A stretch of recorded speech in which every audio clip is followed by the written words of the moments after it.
இன்று தமிழ்நாடு அமைச்சரவையின் இந்த கூட்டத்தில் தொழில்துறை சார்பாக ஒரு மிக முக்கிய கொள்கைக்கான அனுமதி வழங்கப்பட்டது. உங்கள் எல்லோருக்கும் நன்றாக தெரியும், திராவிட நாயகன் தமிழ்நாடு முதலமைச்சர் அவர்களின் தலைமையில் திராவிட மாடல் ஆட்சியின் காரணமாக தமிழ்நாடு இன்று நம்பர் 1 மாநிலமாக தொழில் வளர்ச்சியில், பொருளாதார வளர்ச்சியில் நம்பர் 1 மாநிலமாக திகழ்கிறது. இதை இப்பொழுது அடுத்த கட்டத்திற்கு நகர்த்த வேண்டும். புதிய செக்டர்களில் நமது வளர்ச்சி இருக்க வேண்டும். அதுவும் குறிப்பாக அட்வான்ஸ் செக்டர்ஸில், இப்போ நம்ம ஸ்பேஸ் டெக்கில், அட்வான்ஸ் டெக்கில் அடுத்த கட்ட வளர்ச்சியை நோக்கி செலுத்தப்பட வேண்டும் தமிழகம் என்ற நோக்கத்துடன் தமிழ்நாடு விண்வெளி தொழில் கொள்கை 2025 இன்று அமைச்சரவையில் ஒப்புதல் வழங்கப்பட்டது. இதில் முக்கிய இலக்காக அடுத்த 5 ஆண்டுகளில் விண்வெளித்துறையில் 10,000 கோடி ரூபாய்க்கான முதலீடுகளை ஈர்ப்பது இதன் முக்கிய இலக்கு.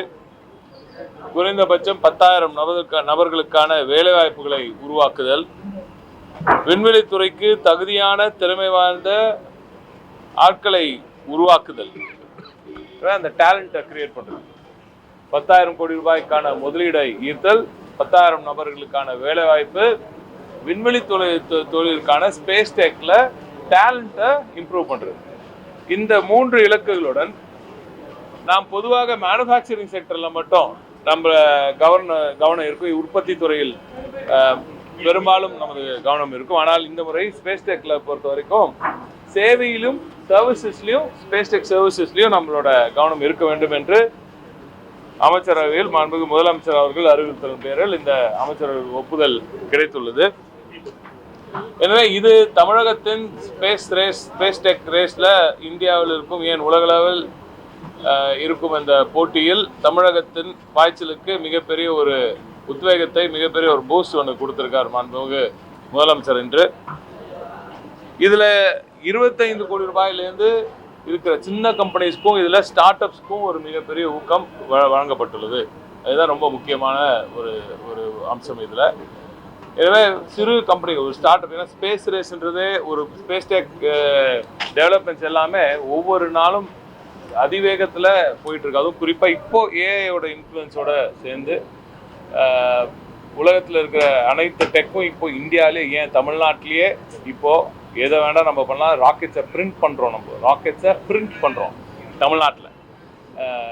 உலக லெவலில் ஈலான் மஸ்க் அவர்களின் இந்த ஸ்பேஸ் எக்ஸ் நிறுவனம் தான் எங்கேயோ இருக்குது அப்படின்னு நினச்சிட்டு இருக்க நேரத்தில் அதற்கு போட்டியாக நமது தமிழ்நாட்டிலேயே, இங்கே சென்னையிலேயே ஒரு நிறுவனம் மிக சிறப்பான பணியெல்லாம் செய்து வருகிறார்கள்.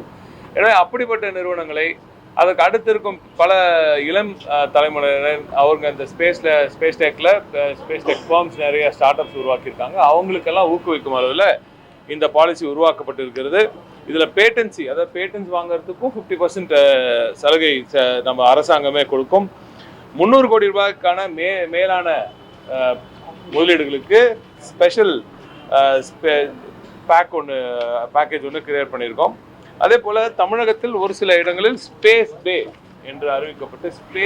என்று ஒரு சில இடங்கள் அறிவிக்கப்பட்டு அந்த இடத்தில் முதலீடுகள் வருமே ஆனால் அதற்கு ஸ்பெஷல் பேக்கேஜ் கொடுப்பதற்கான வழிவகைகள்லாம் இந்த பாலிசியில் இருக்குது. ஊதிய மானியமாக முதலாம் ஆண்டு 30%, 2ஆம் ஆண்டு 20%, அதுக்கு அடுத்து 3ஆம் ஆண்டு 10% என்ற அளவில் ஊதிய அளவில் கூட ஒரு ஊக்கத்தை இந்த பாலிசி தருகிறது. இது போன்ற பல நுணுக்கமான டீட்டெயில்ஸ்லாம் இருக்குது. ஆனால் ஓவராலாக பார்த்தீங்கன்னா தமிழகத்தில் ஒரு புதிய செக்டரில், ஸ்பேஸ் செக்டரில் ஒரு பொன்னான நாள் என்று தான் நாம் இன்று இதை சொல்ல வேண்டும். தமிழ்நாடு ஸ்பேஸ் பாலிசி வெளியிடப்பட்ட நாள் இளம் தலைமுறையிற்கு ஸ்பேஸ் டெக்கில் ஸ்பேஸ்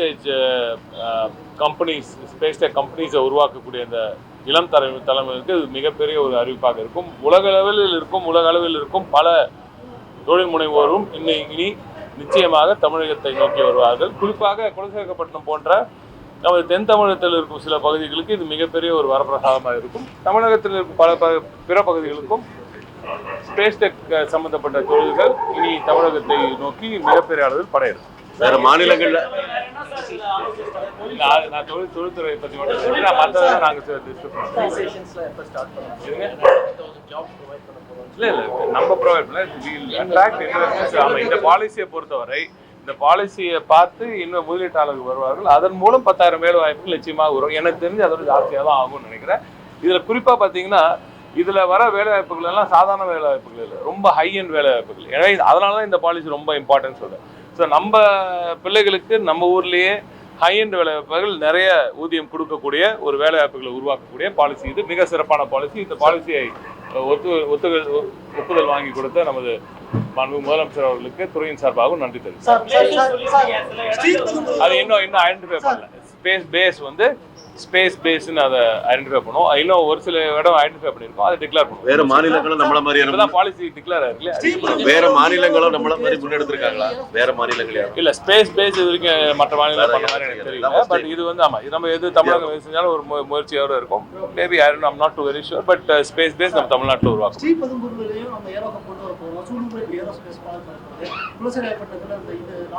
ப்ரொபலன் பார்க்க